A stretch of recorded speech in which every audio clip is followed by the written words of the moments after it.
Hello everyone, I hope आप सभी बहुत अच्छे होंगे और अपने घर में सेफ होंगे। आज अपन सेकेंड ऑर्डर जो अपन ने चैप्टर पढ़ रहे थे, chapter 3 that is time response analysis, उसका आगे का पार्ट अपने को करना है। अभी तक अपन फर्स्ट ऑर्डर और सेकेंड ऑर्डर सिस्टम कंप्लीट कर चुके हैं। नेक्स्ट जो टॉपिक आएगा इस सिस्टम का वो आएगा हायर ऑर्डर। इस चैप्टर का जो नेक्स्ट टॉपिक है that is higher order system. Okay, देखो ध्यान से समझना इसे। एक दो बार इसके क्वेश्चन आए हुए हैं बट समझने के लिए इंपॉर्टेंट है, ठीक है। ज़्यादा हार्ड नहीं है, बहुत इजी टॉपिक है। हायर ऑर्डर सिस्टम का मतलब क्या हुआ, पहले तो आप ये समझो। इट्स मीन कि सिस्टम अब सेकंड ऑर्डर से ज़्यादा हो चुका है, मतलब अब सिस्टम का ऑर्डर 3, 4, 5 कुछ भी हो सकता है। और ऐसा सिस्टम कब बन सकता है, आप पहले अब ये सोचो। ऐसा सिस्टम तब डेवलप हो सकता है जबकि मैं एक सपोज करो, जैसे देखो आप सोचो, एक फर्स्ट ऑर्डर का सिस्टम अगर एक और फर्स्ट ऑर्डर के सिस्टम के साथ कैस्केड हो जाए। एग्जाम्पल 1/s+2, ये एक सिस्टम था जो कैस्केड कर गया 1/s+5 के साथ में। सपोज ये एक एग्जांपल ले लिया मैंने, ये अगर कैस्केड किए तो now the resultant system will be of ऐसा कुछ हो जाएगा 1/s+2 एंड 1/s+5, तो लाइक दिस। तो सोचो अगर एक फर्स्ट ऑर्डर सिस्टम को फर्स्ट ऑर्डर सिस्टम के साथ कैस्केड किया तो रिजल्टिंग सिस्टम कैसा हो गया, सेकंड ऑर्डर का हो गया। ओके, अब इसी तरह सेकंड ऑर्डर तक तो अपने को सारे के सारे फॉर्मूले हैं अपने पास में। राइज टाइम है, सेटलिंग टाइम है, सारे चीजें अपन डिराइव कर चुके हैं। बट अब अगर सपोज ये फर्स्ट ऑर्डर सिस्टम जैसे 1/s+2 अगर ये दोबारा कैस्केड हो जाए किसके साथ में, एक सेकंड ऑर्डर सिस्टम के साथ में, जैसे एग्जांपल ये वाला 4/s² + 2s+4। अब देखो अब क्या हुआ है, एक फर्स्ट ऑर्डर सिस्टम है, एक सेकंड ऑर्डर सिस्टम है। ओवरऑल कितने पोल बन गए, अब नीचे 3 पोल बन गए, क्योंकि ये कैस्केड है तो मल्टीप्लाई होंगे।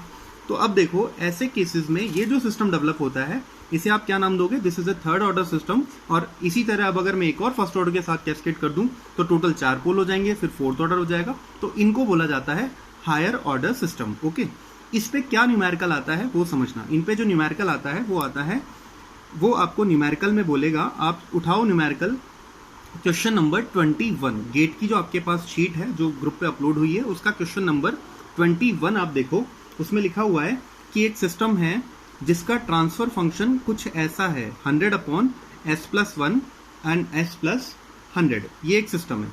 ओके, ये क्लोज लूप ट्रांसफर फंक्शन दे रखा है, उसने लिख तो रखा है इसे g, लेकिन h के बारे में कोई नॉलेज नहीं है। इसका मतलब सिर्फ यही है सिस्टम। ओके, ये सिस्टम है, यानी एक सेकेंड ऑर्डर सिस्टम है जिसके ऊपर इनपुट उसने लगाया है ut। ओके, स्टेप इनपुट लगाया है, यूनिट स्टेप इनपुट। उसके बाद इसका आउटपुट ct डेवलप हो जाएगा।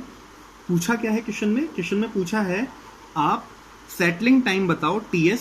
ठीक है, ये क्वेश्चन है किसके लिए, 2% एरर बैंड के लिए। Okay fine. जब और लेकिन किसके थ्रू, एक टर्म वहां दिया है अप्रोक्सीमेट सेटलिंग टाइम, यानी अप्रोक्सीमेटेड, इसी को बोला जाता है अप्रोक्सीमेशन एनालिसिस। ओके, और अप्रोक्सीमेशन एनालिसिस हमेशा किया जाता है। पहले तो ये समझो इसका मतलब क्या है। अप्रोक्सीमेशन एनालिसिस का मतलब होता है जब भी आप किसी हायर ऑर्डर के सिस्टम को लोअर ऑर्डर में चेंज कर देते हो। जैसे सपोज करो आपके पास कोई थर्ड ऑर्डर का सिस्टम है और आपने अगर उसे कन्वर्ट कर दिया सेकंड ऑर्डर में, आपने उसमें से एक पोल हटा दिया, एक पोल हटाया तो थर्ड ऑर्डर का सिस्टम सेकंड ऑर्डर में कन्वर्ट हो गया। तो अब बिकॉज थर्ड ऑर्डर के सिस्टम को एनालाइज करना थोड़ा हार्ड था, उसमें पैरामीटर ज्यादा होंगे। जैसे एज एग्जांपल कि अपन ने फर्स्ट ऑर्डर पढ़ा तो वहां पे एक ही पैरामीटर था दैट इज टॉप, लेकिन सेकंड ऑर्डर पढ़ते ही अपने पास बहुत सारे टर्म्स आ गए, अंडर डैम्ड हो गया सिस्टम, ओवर डैम्ड, एंड बहुत सारे पैरामीटर बढ़ गए। तो उसी तरह अब अगर सिस्टम सेकंड ऑर्डर से थर्ड ऑर्डर में मूव होगा तो कॉम्प्लेक्सिटी और बढ़ जाएगी। तो हम हमेशा क्या करते हैं, हायर ऑर्डर सिस्टम्स को लोअर ऑर्डर में कन्वर्ट करने की कोशिश करते हैं, जिसे ही बोला जाता है अप्रोक्सीमेशन एनालिसिस। ये क्या चीज है समझना आप इसे अभी, और अभी धीरे धीरे इस क्वेश्चन के साथ ये टॉपिक पूरा क्लियर हो जाएगा। देखो अप्रोक्सीमेशन एनालिसिस इतना तो अभी आपको समझ में आया हो। हायर ऑर्डर सिस्टम को हम क्या करते हैं, अप्रोक्सीमेशन एनालिसिस के थ्रू लोअर ऑर्डर सिस्टम में चेंज कर देते हैं। ठीक है, बट कब चेंज होगा कब नहीं होगा, क्या रेस्ट्रिक्शंस हैं चेंज करने के, ये जो चेंजिंग होंगे इसके क्या रेस्ट्रिक्शंस हैं वो समझना। ओके, देखो अगर मैं इस क्वेश्चन को एक्चुअल प्रोसेस से करूं, पहले तो अपन इसे एक्चुअल प्रोसेस से करते हैं। ओके, कोई अप्रोक्सीमेशन एनालिसिस नहीं दिया हुआ था इस क्वेश्चन में, आप ये मान के चल लो। ओके, आप ये मान के चलो, आपको बोला हुआ था 100/s+1 s+100 ये दिया हुआ था, और इसमें आपको सेटलिंग टाइम पूछा है ts 2% एरर बैंड के लिए। ओके, ये मान लो आप। अब देखो क्या होगा, आप इसको कंपेयर करोगे, पहले तो इसे मल्टीप्लाई कर लो, तो s² + 101 of s + 100 यही आया। इसको आप कंपेयर करोगे omega n square upon s square plus 2 zeta omega n s plus omega n square से क्या क्या मिला आपको, ओमेगा एन का स्क्वायर मिला 100 यानी ओमेगा एन मिला 10 और 2 जीटा ओमेगा एन ये जो टर्म है ये आपको मिली 101। यहाँ से आपके पास में ओमेगा एन तो पता है आपको, तो 2 इंटू 10 तो जीटा आ गया 101 अपॉन 20 और अप्रोक्सीमेट 5 के आसपास आ जाएगा। ओके, अब देखो आप सोचो जीटा 5 आ गया। अब क्या जीटा आपका 0 से 1 के बीच में है क्या? नहीं, वो होता तो सिस्टम क्या होता, अंडरडैम्प्ड सिस्टम होता, बट ये तो नहीं है। तो इसका मतलब जीटा 1 से बड़ा है, और अगर जीटा 1 से बड़ा है तो आपको पता है सिस्टम फिर कैसा होता है, ओवरडैम्प्ड सिस्टम होता है। तो यहाँ पे ये सिस्टम ओवरडैम्प्ड है। इसका मतलब यहाँ पे अगर मैं फॉर्मूला लगा देता हूँ ts इक्वल टू 4 टॉ, तो दिस विल बी रॉन्ग। अगर मैं मान लो यहाँ पे लगा देता हूँ ts 4 टॉ और टॉ को ये मान के चलता हूँ कि टॉ होता है 1 अपॉन जीटा ओमेगा एन, तो ये गलत हो जाएगा। क्योंकि आपको याद हो तो मैंने कल आपको जब वो कर्व्स बनवाए थे सारे के सारे, तो आपको कहा था जब भी ओवरडैम्प्ड सिस्टम होता है तो ओवरडैम्प्ड सिस्टम के लिए जो सेटलिंग टाइम होता है वो होता है 4 टॉ 2, और जहां पे टॉ 2 क्या होता था, डोमिनेंट पोल, वो पोल जो ओरिजिन के पास होता है। और आपके पास में टॉ 2 का क्या फॉर्मूला आया था, टॉ 2 के लिए फॉर्मूला आया था zeta omega n minus omega n under root zeta square minus 1। ये सब मैंने आपको कल करवाया है और आज ये इस टॉपिक में काम आना था, इसीलिए मैंने पहले आपको ये टॉपिक करवाया। देखो अब आपके पास में जीटा भी है, ओमेगा एन भी है, ओमेगा एन है, जीटा है, सब कुछ है। आप इसमें पुट करो और आपके पास में सेटलिंग टाइम आ जाएगा। वो आई थिंक आप पूरा सॉल्व कर लेना इसे, आई होप 4.1 सेकंड के आसपास कुछ ऐसा आपका आएगा। ओके, अब देखो आप, लेकिन ये तो हुआ एक्चुअल मेथड। अब आते हैं अपन इसके अप्रोक्सीमेशन मेथड पे, कि अप्रोक्सीमेशन मेथड क्या है। इसने क्या बोला है कि सेटलिंग टाइम फाइंड आउट करो, यहाँ पे approximate settling time find out करो। ठीक है, तो क्या होता है वो देखो। आप क्या करो, ये जो ट्रांसफर फंक्शन दिया हुआ है 100 upon S plus 1 and S plus 100, आप ये मान के चलो कि ये दो फर्स्ट ऑर्डर सिस्टम है। आप इसको ब्रेक कर लो, सपोज एक तो हो गया 100 अपॉन एस प्लस 1, या लेट्स से इस तरह ब्रेक कर लो 1 अपॉन एस प्लस 1, और दूसरा हो गया 100 अपॉन एस प्लस 100। ब्रेक नहीं भी करो तो कोई दिक्कत नहीं है, आप जैसे था वैसे ही रहने दो। आप सिर्फ क्या करो, पोल ड्रॉ कर लो। पहला पोल कहाँ पे है, -1 पे, ये वाला, और दूसरा पोल कहाँ पे है, -100 पे। ओके, तो एक पोल की तो ओरिजिन से कितनी डिस्टेंस है, 100, और एक पोल की ओरिजिन से कितनी डिस्टेंस है, जस्ट 1। ओके, अब आप याद करो कल मैंने आपको एक पॉइंट बोला था, डोमिनेंट पोल कौन सा होता है, जो ओरिजिन के क्लोज होता है। ओके, तो इसका मतलब यहाँ पे डोमिनेंट पोल कौन है, दिस वन। तो अब P1 आप एक नाम दो, P1 what is P1? P1 is dominant pole. ठीक है, P1 डोमिनेंट पोल कितना दूर है, ये 1 डिस्टेंस पे, तो P1 इज 1। आप -1 मत बोलो इसे। Okay, 1 and where is P2? P2 is the higher order pole, जो भी दूर है, दैट इज 100। ओके, ऐसा नहीं एक ही पोल होगा, और भी हो सकते हैं, वो सारे हायर ऑर्डर पोल है, तो वो P3 P4 P5 होते चले जाएंगे। यहाँ पे एक ही है हायर ऑर्डर का पोल और उसकी पोजीशन क्या है, 100। अब आप चेक करो, अब यहाँ पे मैं आपको बता रहा हूँ ये अप्रोक्सीमेशन एनालिसिस होता है। ये क्या वो होता है, अप्रोक्सीमेशन एनालिसिस ये कहता है कि अगर हायर ऑर्डर का पोल अपॉन लोअर ऑर्डर का पोल का जो रेशो है वो अगर 5 से ज्यादा आ जाए तो आप क्या करो, पुट कर दो s इक्वल टू 0 किसके अंदर, हायर ऑर्डर के पोल में। इन हायर ऑर्डर पोल, आप हायर ऑर्डर के पोल में 0 पुट कर दो। ठीक है, जैसे यहाँ पे इस क्वेश्चन में हमने देखा, यहाँ पे P2 अपॉन P1 का अगर आप रेशियो निकालोगे तो P2 upon P1 is equal to 100 upon 1, that is 100, which is much higher than the 5। So now we can put s equal to 0 in the higher order pole. Transfer function क्या है अपने पास में, transfer function है 100 upon S plus 1 and S plus 100, यही है। अब देखो इसमें हायर ऑर्डर का पोल कौन सा है, ये वाला, दिस वन। तो आप इसमें s को 100, s अप्रोक्सीमेशन एनालिसिस अगर आप लगा रहे हो तो अप्रोक्सीमेशन एनालिसिस ये कहता है कि अब आप इसमें हायर ऑर्डर के पोल में s को 0 पुट कर दो 0 पुट। ऊपर 100 है वो तो ऐसे ही रहेगा, नीचे s प्लस 1, इसमें आपने s को 0 पुट किया तो 0 plus 100, now it will become just 100 से 100 कैंसिल आउट हो गया and the system will become 1 upon s plus 1।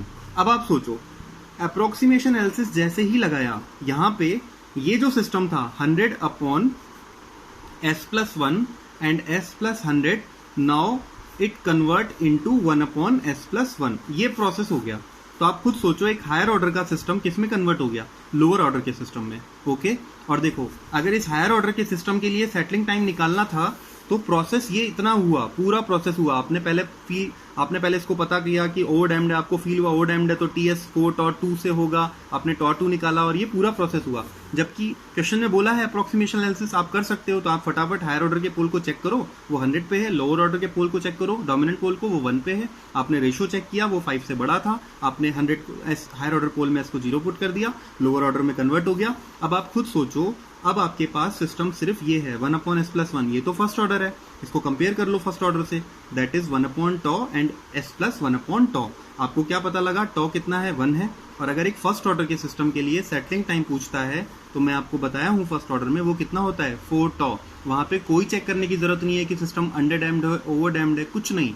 वहां पे सिर्फ अगर आपने यूटी इनपुट अप्लाई किया है तो आपके पास सेटलिंग टाइम कितना होता है, 4τ, और यहां से आपके पास आंसर कितना आ गया, 4 सेकेंड, क्योंकि टॉ की वैल्यू कितनी है, 1 है। तो अब आप खुद सोचो, अगर आप अप्रोक्सीमेशन एनालिसिस नहीं लगाते तो आपका आंसर आ रहा था अप्रोक्स 4.01 सेकेंड। अप्रोक्सीमेशन एनालिसिस लगाया तो आपका अप्रोक्स आंसर क्या आ गया, 4 सेकेंड। तो ये जो सेटलिंग टाइम आया ये एग्जैक्ट 4 सेकेंड नहीं है, दिस इज अप्रोक्सीमेटेड 4 सेकेंड। जैसे आप ये भी तो कह सकते थे कि टीएस एक्चुअल कितना है, 4.01 सेकेंड, इसको अप्रोक्सीमेटेड आप क्या कह देते, 4 सेकेंड। तो अब हमने अभी क्या निकाला, हमने निकाला अप्रोक्सीमेटेड सेटलिंग टाइम, ये एक्चुअल सेटलिंग टाइम नहीं है। तो this is the approximation analysis. Okay, ये इंपॉर्टेंट है, गेट में इससे 2 बार क्वेश्चन आया है और ईएस में भी इसमें से 2 बार क्वेश्चन आया है। ठीक है, तो ये इंपॉर्टेंट है, क्वेश्चन इसी टाइप का इसके ऊपर आता है। ओके, इसके बाद अब अपन मूव करते हैं किसके ऊपर, इस चैप्टर के अगले टॉपिक के ऊपर, एंड वो टॉपिक है हायर ऑर्डर सिस्टम। जो ये अप्रोक्सीमेशन एनालिसिस जो मैंने आपको बताया है, इसमें एक छोटा सा पार्ट और बचता है जहां से ईएस के अंदर क्वेश्चन आता है। ओके, वो मैं आपको अभी नहीं, वो मैं आपको ऑफलाइन जो क्लास होगी मैं क्लास में आपको वो चीज़ बताऊंगा, क्योंकि उसमें मुझे काफ़ी कर्व ड्रॉ करने पड़ेंगे और उसके लिए मुझे एक डेरिवेशन भी करना पड़ेगा, तो वो मैं आपको डिटेल में क्लास में बता दूंगा। ओके, बाकी वो ऐसा नहीं है आपके क्वेश्चन अटकेंगे उससे, वो सिर्फ आपके कंसेप्ट के लिए है, और ईएस के एक थ्योरेटिकल क्वेश्चन है उसके लिए है वो, बाकी इतना भी ज़्यादा इंपॉर्टेंट वो नहीं है। तो वो मैं आपको ऑफलाइन क्लास में बाद में क्लास में बता दूंगा। ओके, नेक्स्ट टॉपिक आएंगे अपन, जो इस चैप्टर का लास्ट टॉपिक है, that is steady state analysis और स्टडी स्टेट एरर। आप इसे कुछ भी नाम दे दो। आप सोचो अब तक हमने क्या किया, अब तक हम पूरा फोकस इस चीज़ पे कर रहे थे कि अगर एक सेकेंड ऑर्डर सिस्टम के ऊपर अगर मैंने ए इनपुट लगाया तो the output will be like this. अगर एक मैंने फर्स्ट ऑर्डर के सिस्टम पे लगाया a input, then the output will be like this. हम सेटल होने के पहले की बात कर रहे थे, अभी तक हम बात कर रहे थे इस टाइम की, अभी तक हम बात कर रहे थे इस टाइम की। ओके, तो अभी तक हम बात कर रहे थे सिर्फ किसकी, इतने सेटलिंग टाइम से पहले तक की टाइम की। और मैंने इस चैप्टर के शुरुआत में ही आपको बताया था कि ये प्रोसेस कौन सा है, ट्रांजिएंट टाइम एनालिसिस। ठीक है, तो अभी तक हम ट्रांजिएंट टाइम एनालिसिस कर रहे थे, बट बिकॉज इस चैप्टर का ही नाम है टाइम रेस्पॉन्स एनालिसिस, तो हमें पूरे टाइम एक्सिस के ऊपर एनालिसिस करना है। जैसे ही आपने इनपुट लगाया टाइम t = 0 पे, उसके बाद जो भी प्रोसेस हुआ उन सब की बात करनी है। तो this is transient time. Okay, now जब ट्रांजिएंट टाइम खत्म हुआ, जब सिस्टम सेटल हो गया, तो उसके बाद का टाइम टिल इन्फिनिटी, ये क्या है, दिस इज स्टडी स्टेट। तो अब हम करने वाले हैं स्टडी स्टेट एनालिसिस। आई होप ये क्लियर हुआ। इसमें एक टर्म आएगा स्टडी स्टेट एरर, वो देखो क्या होता है। इसके लिए मैं आपको एक बार कल वाले कर्व पे लेके आ रहा हूं दोबारा। आप ये देखो, ये सारे के सारे कल कर्व आए थे। ओके, इसमें आप फोकस करो AUT पे।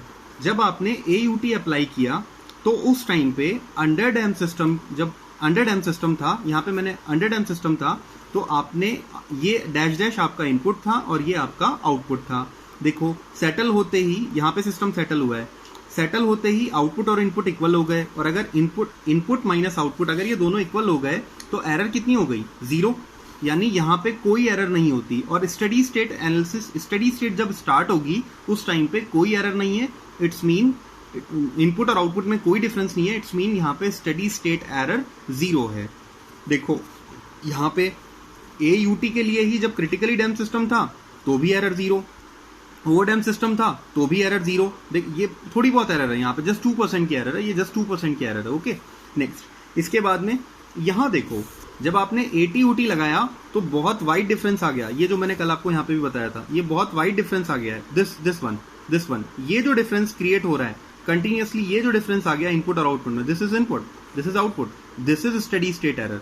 यही हमें फाइंड आउट करना है, ये इस टॉपिक का नाम है कि स्टेडी स्टेट एरर, ये एरर कितनी है, ये जो गैप है ना इनपुट और आउटपुट में, ये कितना है। तो अभी मैं आपको शुरू में ये बात बता रहा हूं कि जब आप रैंप इनपुट लगाओगे और आपका सिस्टम अंडरडैम्ड है तो एरर होगी, 100% एरर होगी। लेकिन अगर आप AUT इनपुट लगाओगे सेकंड ऑर्डर पे, अगर आप AUT इनपुट लगाओगे और अगर सिस्टम अंडरडैम्ड है तो कोई एरर नहीं होगी। इसको मैं प्रूव करूंगा डेरिवेशन के थ्रू, मतलब ये क्वेश्चन भी मान लो आप और यही डेरिवेशन भी हो जाएगा कि हम ये प्रूव कर देंगे कि हाँ स्टेडी स्टेट एरर कुछ यहाँ पे 0 हो जाती है जबकि यहाँ पे कुछ ना कुछ एरर बाकी रहती है। ओके, यही हमें अब इस चैप्टर का अगला टॉपिक है जो करना है। ओके, तो देखो स्टार्ट करते हैं इसे।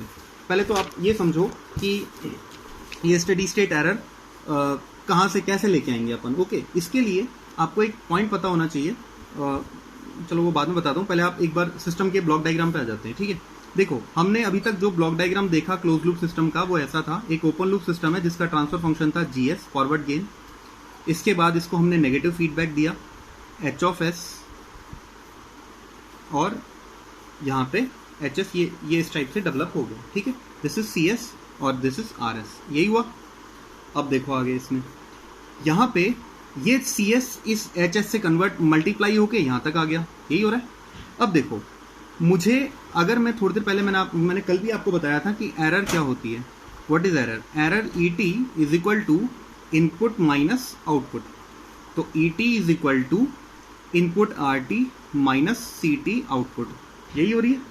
आप एक चीज सोचो, ये एरर यहाँ से, ये आउटपुट है यहाँ से, उसमें मैंने कुछ फीडबैक एंटर किया, कुछ मल्टीप्लाई किया H, कुछ मल्टीप्लाई किया उसमें और उसको यहाँ पे लेके आ गया। तो आप देखो इनपुट माइनस जो फीडबैक लिया आपने आउटपुट से, आप अप्रोक्सीमेट आप, और लेकिन आप एक चीज सोचो, आप HS कितना ले रहे हो? अभी तक जितने भी आपने क्वेश्चन आपने सिस्टम पढ़े उनमें सभी में आप कितना HS लिया? आपने 1 ही लिया है। तो सिंपली आई एम सेइंग कि आपको यहाँ पे एक्चुअली आउटपुट ही मिल रहा है, आउटपुट का फीडबैक मिल रहा है। तो आप यहाँ पे क्या कर रहे हो? समीशन पॉइंट पे इनपुट माइनस आउटपुट ही तो कर रहे हो। तो इस पॉइंट पे I am talking about here, आप ध्यान देना यहाँ पे जो मैंने डॉट लगाया, यहाँ पे मैं क्या मिल रहा है मुझे? यहाँ पे इनपुट माइनस आउटपुट, तो बेसिकली मुझे यहाँ एरर ही तो मिल रही है। यहाँ पे अगर मैं देखूं तो मुझे क्या मिला? एरर ही मिल रही है। तो देखो इस एरर ET का अगर लाप्लास ट्रांसफॉर्म कर दूं तो वो क्या आ जाएगा? Capital E(s). तो अब मैं इस डायग्राम को रीड्रॉ कर रहा हूँ। आप फर्स्ट चैप्टर ब्लॉक डायग्राम का एक प्रॉपर्टी भी यहाँ पे देखो, आप मैंने कहा उसमें हम कहते थे समेशन पॉइंट है। जैसे सपोज ये किसी सिस्टम का ब्लॉक डायग्राम दे रखा है, एक समेशन पॉइंट है, एक और समेशन पॉइंट है, इस पे यहाँ से भी इनपुट है, यहाँ पे सिस्टम का कोई ना कोई आउटपुट है, यहाँ से फीडबैक इस पे भी गया, इस पे भी गया। उसके बाद में यहाँ पे इनपुट है R1 और यहाँ पे इनपुट है R2। ओके, अगर मान लो मुझे क्वेश्चन में पूछा है C/R1 बताओ, तो हमने क्या किया था? हम अनरिक्वायर्ड इनपुट को 0 कर देते थे, तो हम इसको हटा देते थे। ये समेशन पॉइंट कैसे हो जाता था? ये जस्ट एक पॉइंट में कन्वर्ट हो जाता था। समेशन पॉइंट पे अगर सिंगल इनपुट होगा ऐसे, तो इसका कोई सेंस थोड़ी रहा। समेशन पॉइंट क्या करता है? डिफरेंस या समेशन क्रिएट करता है। तो अब तो इसका कोई सेंस ही नहीं है, ये जस्ट एक पॉइंट में कन्वर्ट हो गया। ये डायग्राम कुछ इस तरीके से कन्वर्ट हो जाता फिर उस केस में, like this. Okay, like this. तो अब देखो आप यहाँ पे ये जो मैंने आपको बताया, ये जो मैंने आपको इस ब्लॉक में बताया, इसमें मैंने क्या बताया कि जिस इनपुट की हमें रिक्वायरमेंट नहीं होती हम उसे हटा देते हैं। सेम अगर आपको किसी आउटपुट की रिक्वायरमेंट नहीं है तो आप उसको भी 0 कर सकते हो। ओके, तो देखो अभी इधर आते हैं, हम क्या पढ़ रहे हैं? हम स्टडी स्टेट की बात कर रहे हैं। स्टडी स्टेट में होने पे कितनी एरर जनरेट होगी। तो अभी मेरा पूरा फोकस इस डॉट के ऊपर है, यहाँ पे कितनी एरर जनरेट होगी। एरर का लाप्लास ट्रांसफॉर्म E(s). तो यहाँ पे एक सिग्नल जनरेट हो रहा है और मैं इसको यहाँ पे मैं लिख रहा हूँ, दैट इज E(s). तो मेरा फोकस अभी इस पे, इस आउटपुट पे नहीं है, तो इसको हटा दो, इसको 0 पुट कर दो। इसको 0 पुट करते ही मेरा इस पे फोकस ही नहीं है। अब देखो ये ब्लॉक डायग्राम कैसे कन्वर्ट हो गया। It will convert like this. देखो यहाँ से RS है, इसको सबसे पहले क्या मिला? ये समेशन पॉइंट, समेशन पॉइंट से नीचे ये माइनस और नीचे ये HS। ओके, उसके बाद ये 0 हो गया। ओके, और आउटपुट अब मुझे किसका लेना है? ES का, एरर का। और इधर से जब आए, देखो ES सबसे पहले ES आउटपुट है, उससे कौन मिला? GS, और GS से नीचे गए तो कौन मिला? HS। तो आप देखो ये कुछ ऐसा नहीं है, यहाँ पे GS है और वो किससे मल्टीप्लाई हो रहा है? HS से। अब आप सोचो GS और HS क्या हो गए? कैस्केड हो गए, कैस्केड हो गए। तो अब ये कन्वर्ट होके कैसा हो गया? R(s) summation point, this is E(s) and ये दोनों कैस्केड हो गए तो क्या होगा, G of S into H of S, isn't it. इसको थोड़ा ऐसे कर लो भले, ठीक है, इसको रीड्रॉ कर लो भले। ओके, अब देखो ये सिस्टम बन गया है, इसको मैं दोबारा बना देता हूँ। R of S summation point E of S या G S and H S, like this, ये बन गया है सिस्टम अब आपका। ओके, अब देखो नेगेटिव फीडबैक है, फॉरवर्ड गेन अब कितनी है, यहाँ कितना लिखा हुआ है फॉरवर्ड गेन 1, फीडबैक गेन कितनी है जी एस एच एस। तो अब निकाल लो इसका ट्रांसफर फंक्शन आप, output E S upon input R S is equal to, negative feedback है, क्या होता है फॉर्मूला, फॉर्मूला होता है G upon 1 plus G H. यहाँ पे जी कितना है, जी 1 है, तो 1 अपॉन 1 प्लस जी कितना है, अगेन 1, और एच कितना है, ये पूरा एच है अब, तो that is G S H S. इस आर एस को ऊपर ले जाओ, कितना आएगा बोलो, E S is equal to R S upon 1 plus G S into H S. I hope ये समझ में आया। हमने इनपुट का लाप्लास ट्रांसफॉर्म, एरर का लाप्लास ट्रांसफॉर्म जो है ई ऑफ एस, वो फाइंड आउट कर लिया है इनपुट के टर्म्स में और जी और एच एस के टर्म्स में। ये समझ आया। अब देखो, अब अगर मेरे पास, समझना इसे, अब अगर मेरे पास यहाँ पे मुझे स्टेडी स्टेट पे कितनी एरर जनरेट हो रही है, ईटी, ये ईटी। और मैं आपको एक और चीज बता रहा हूँ, देखो स्टेडी स्टेट पे कितनी एरर जनरेट हो रही है, that means we want to know कि एक बार जब सिस्टम सेटल हो गया तो कितनी एरर जनरेट हो रही है। तो वो तो हमें पता है 2% एरर बैंड के आसपास, 2% के आसपास है। बट एक्चुअली स्टेडी स्टेट के थ्रू अगर हम देखें, अगर स्टेडी स्टेट को अगर काउंट करें, तो आप एक बार, मैं आपको फर्स्ट चैप्टर में जो पढ़ाया था वो एक बार शो करना चाह रहा हूँ, जस्ट 1 सेकेंड। आप याद करो बिल्कुल फर्स्ट चैप्टर का इनिशियल पार्ट, दिस वन आप याद करो। फर्स्ट चैप्टर में ये जो अपन ने पढ़ा था, ठीक है, इसके लिए अपन ने एक न्यूमेरिकल, एक डेरिवेशन भी किया था, एंड जस्ट 1 सेकेंड, या हियर इट इज। ये डेरिवेशन सॉल्व किया था अपन ने फर्स्ट चैप्टर के लिए, फर्स्ट ऑर्डर सिस्टम के लिए, और इसके लिए ये आउटपुट आया था अपने पास, दिस वन, ये आउटपुट आया था। और इस आउटपुट को फाइनली अपन ने ये इस टाइप से बनाया था। और यहाँ पे आके 4 टॉ टाइम पे कितना चार्ज हुआ था कैपेसिटर, 98% अपने इनपुट से। मैंने कहा था फुल चार्ज कब होगा, आप सोचो फुल चार्ज कब होगा, फुल चार्ज कब होगा, जब टाइम टी क्या हो, इनफाइनाइट। जब टाइम टी इनफाइनाइट होगा तो E raise to power minus infinity कितना हो जाएगा, 0, और फाइनली आउटपुट सी टी क्या बन जाएगा, ए। तो इसका मतलब कैपेसिटर फुल इस ए से या 1 से फुल चार्ज कब होने वाला है, इनफाइनाइट टाइम पे। तो एक्चुअल में अब समझना मैं आपको क्यों ये चीज़ बता रहा हूँ। देखो कैपेसिटर आपका फुल इनफाइनाइट टाइम पे चार्ज हो रहा है, तो आप ये एरर जो है ये भी कब निकालोगे, इनफाइनाइट टाइम पे ही निकालोगे कि इनफाइनाइट टाइम होने के बाद भी अब अगर कोई एरर बाकी रह गई है तो वो कितनी है। तो देखो limit T tending towards infinity e T, ये जो एरर आप बात कर रहे हो ना जिस एरर की, ये ई टी, ये एरर इनफाइनाइट टाइम पे कितनी है, ये एरर कितनी है, तो this is E T. And इसको निकालने के लिए अब मैं यहाँ पे आपको एक लाप्लास ट्रांसफॉर्म की प्रॉपर्टी बताना चाह रहा हूँ।